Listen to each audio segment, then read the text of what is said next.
Untuk perkongsian daripada Labuan FM untuk segmen seleksi pagi. Untuk slot pertama pada hari ini, kita nak berkongsi pada anda.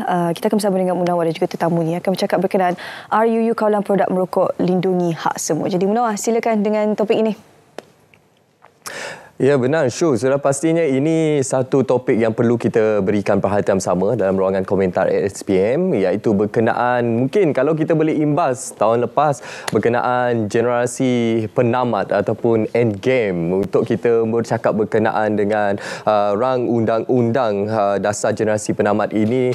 Dapati menjadi perhatian kita semua bagaimana RUU ataupun Kawalan Produk Tembakau dan Merokok ini melarang penggunaan alat merokok oleh mana-mana individu yang dilahirkan dari tahun 2007 dan seterusnya, bertujuan untuk melindungi golongan muda. Jadi kita akan memperhalusi kerana kita sedia maklum bahawa rang undang-undang ini akan dibentangkan, dan sepasnya kita mengharapkan persetujuan dan juga daripada kesemua ahli parlimen untuk meluluskan rang undang-undang ini. Jadi hari ini kita bersama dengan Datuk Dr. Zainal Arifin Omar, Pakar Perubatan Kesihatan Awam Malaysia dan epidemiologis NCD yang juga merupakan penasihat Pertubuhan Kesihatan Awam Malaysia. Assalamualaikum, Datuk. Waalaikumsalam warahmatullahi wabarakatuh. Okey, Datuk. Topik yang sangat penting. Mungkin ada dalam kalangan masyarakat yang pernah mendengar berkenaan generasi penamat ini ataupun rang undang-undang GEG ini. Tapi mungkin ada juga yang telah terlupa, Datuk. Jadi bagaimana untuk kita imbas kembali perjalanan rang undang-undang RUU generasi penamat ini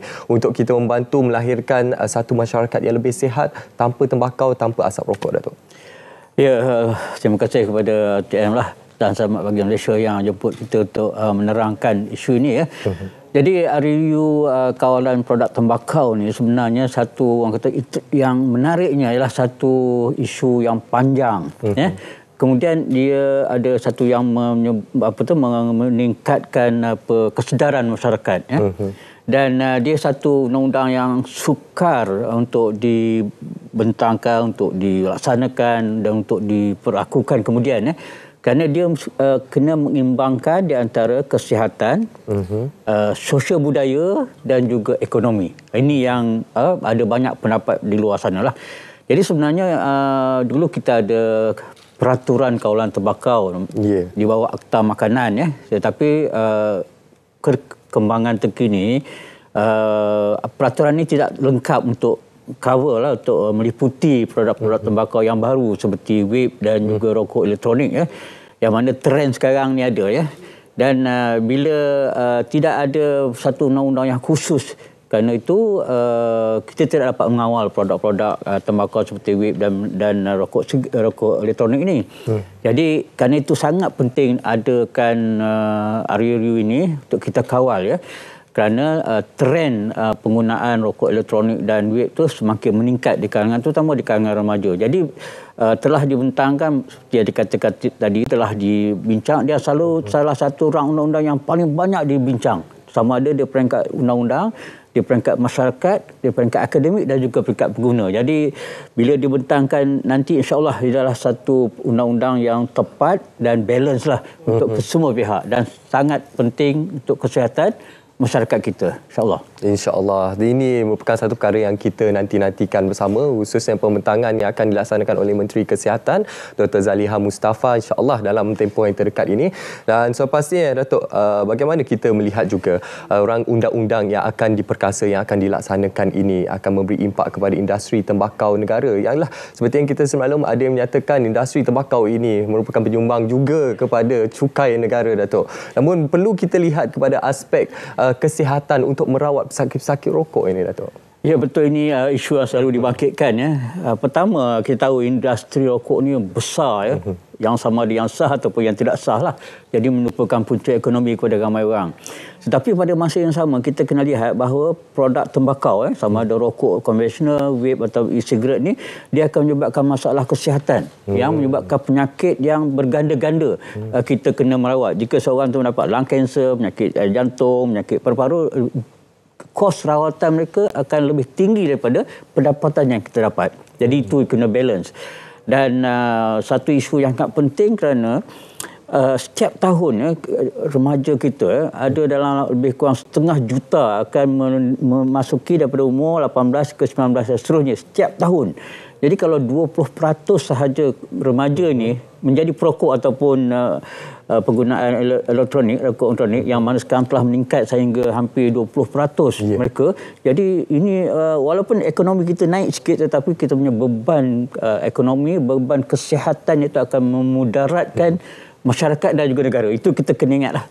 Kita kena imbangkan. Betul. Itu perkara yang perlu kita berikan perhatian juga. Khususnya saya ingin kongsikan kepada anda bagaimana dari segi statistik yang telah dikongsikan berkenaan kos rawatan tahun 2020 untuk mengubati penyakit akibat merokok adalah sebanyak 6.21 bilion ringgit. 2.3 kali ganda lebih banyak daripada jumlah kutipan cukai rokok iaitu sebanyak 2.67 bilion ringgit. Jadi sekurang-kurangnya RUU ataupun GEG ini adalah sesuatu yang menguntungkan kepada negara sebenarnya. Jadi Datuk, bila kita bercakap berkenaan rang undang-undang yang akan dibentangkan ataupun berkenaan GEG ini, Menteri Kesihatan Dr. Zaliha Mustafa menyatakan KKM telah masukkan ke semua 23 cadangan pindaan terdahulu serta 5 cadangan baharu. Antaranya pengurangan kadar denda kepada 500 berbanding RM5,000 sebelum ini. Jadi bagaimana perkara ini dilihat khususnya dari aspek penguatkuasaan dan juga kesedaran kepada masyarakat, Datuk? Ya, RUU ni yang saya katakan menariknya kerana dia telah dibincang secara intensif melibatkan pelbagai pihak dan alhamdulillah PSCC atau Jawatankuasa Khas Kabinet sendiri telah membincangkan secara teliti bersama pakar-pakar dan dipungsikan oleh Yang Berhormat Datuk Dr. Zulkifli, bekas Menteri Kesihatan kita ya. Jadi kita lihat bahawa kalau dulu banyak isu-isu seperti mengatakan bahawa dengan adanya GEG ni kita akan hak asasi terganggu ataupun yang kedua kata criminalization ataupun penjenayahan perokok remaja. Tapi dengan adanya perbincangan kita yakin bahawa Kementerian Kesihatan dalam RUU yang baru ni ada perubahan, iaitu pertama kita kurangkan pendekatan penjenayahan remaja tadi. Kalau dulu kalau isap rokok sebagai jenayah, tapi sekarang tak ada, dah diubah dari segi penurunan denda itu dan juga mungkin ada cadangan-cadangan seperti perkhidmatan komuniti dan sebagainya. Jadi kita bagi masa dan kita anggapkan bahawa mereka bukan penjenayah. Itu yang penting. Dan di samping menghormati hak asasi remaja tadi, tapi kita kena ingat di samping kita menghormati tapi kita juga berusaha menjaga kesihatan mereka. Kerana kalau peringkat muda nanti dapat penyakit susah kepada semua orang. Okey. Tadi Datuk dah menyentuh berkenaan hak asasi. So pastinya rang undang-undang generasi penamat ini adalah untuk kita melahirkan masyarakat yang lebih sihat dan juga sejahtera. Kita berfikir berkenaan hak asasi untuk kebanyakan populasi di Malaysia ini. Namun ada juga pihak-pihak tertentu, mungkin segelintir kecil yang bersuara berkenaan hak asasi mereka untuk merokok, Datuk. Jadi bagaimana kita gambarkan perkara ini khususnya dalam kita memastikan aspirasi ini berjaya tercapai secara komprehensif, Datuk? Ya, betul. Hak asasi ini kita kata kita menghormati tetapi ada batas-batasnya. Terutama yang untuk menjaga kesihatan ataupun keselamatan individu itu sendiri. Yang pertama. Yang kedua untuk kemaslahatan umum. Ya. Kerana kita lihat bahawa pertama kalau kita benarkan perokok ataupun orang menghisap rokok dengan bebas dan terlalu banyak, akan datangkan penyakit. Ya. Kita lihat golongan muda kita dapat penyakit jantung, penyakit kanser paru-paru, IVALI dan sebagainya. Kemudian ini akan mendatangkan kesan kepada masyarakat, beban ekonomi pada keluarga mereka kerana rokok akan menyebabkan ketagihan yang berpanjangan. Ya. Dan di samping itu asap rokok ataupun racun-racun itu akan juga memberi kesan kepada orang di sekeliling mereka, kanak-kanak, wanita mengandung dan sebagainya. Jadi kita menghormati hak asasi tapi biarlah mendatangkan kesan yang baik kepada semua. Kalau kita biarkan tapi merosakkan, saya rasa itu tidak menepati hak asasi manusia lah. Okey. Datuk, kita ingin menyatakan berkenaan rang undang-undang kawalan produk tembakau dan rokok ini adalah untuk melarang penggunaan alat merokok oleh mana-mana individu yang lahir pada tahun 2007 Jadi pastinya masih berbaki, ada sisa-sisa lagi kelompok yang masih lagi boleh merokok menggunakan alat-alat produk tembakau ini. Jadi bagaimana untuk kita perkasakan hal ini, Datuk? Khususnya kita melihat beberapa lokasi awam perlu kita wartakan sebagai tempat larangan merokok, khususnya taman awam dan juga restoran seperti yang telah dilaksanakan sebelum ini. Bagaimana perkara ini perlu sebenarnya dipatuhi dan juga untuk kita memastikan kesinambungan ini terus berjaya, Datuk? Ya, sebenarnya peraturan ini dah ada dah. Tapi sekarang kita perlu perluaskan ya. Begitu juga dengan generasi 2007. Saya rasa kementerian akan mengadakan grace period untuk mereka mana betul-betul faham sebelum diadakan tindakan penguasaan yang keras ya. Tapi kita rasa kita ada 3 elemen yang sangat penting dalam kawalan merokok ni ya. Pertama, pihak berkuasa buat undang-undang, kemudian kita menguatkuasakan. Tapi tak mungkin dapat kita boleh cover semua kan.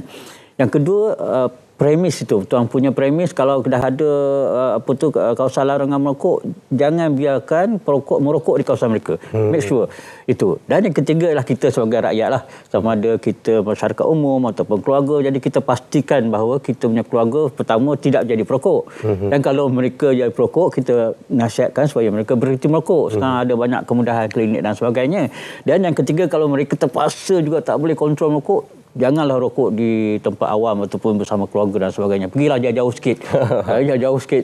Betul. Pasti kita melihat kepada implikasi akibat daripada asap rokok. Bukan saja membahayakan kesihatan kepada perokok individu itu sendiri, malah juga asap sekunder itu sendiri, Datuk. Memberi impak kesihatan kepada orang-orang tersayang di sekeliling kita. Betul. Okey, Datuk. Mungkin sebagai kesimpulannya, untuk kita gambarkan kepentingan berkenaan pelaksanaan RUU generasi penamat ini, dan mungkin juga harapan kita berkenaan dokongan ahli-ahli parlimen untuk kita mendapatkan lebih majoriti 2/3 ahli parlimen berkenaan undang-undang ini, Datuk. Ya, kita minta lah sebab kita dah tunggu lama, puluhan tahun untuk RUU ni dan kawalan vape dan e-cigarette ni. Jadi kita harap semasa pembentangan minggu depan di Parlimen, kita harap bukan 2/3, 100% ahli Parlimen kita, tak kisah dia blok pembangkang atau blok kerajaan, kerana ini adalah demi kesihatan masyarakat dan generasi yang akan datang.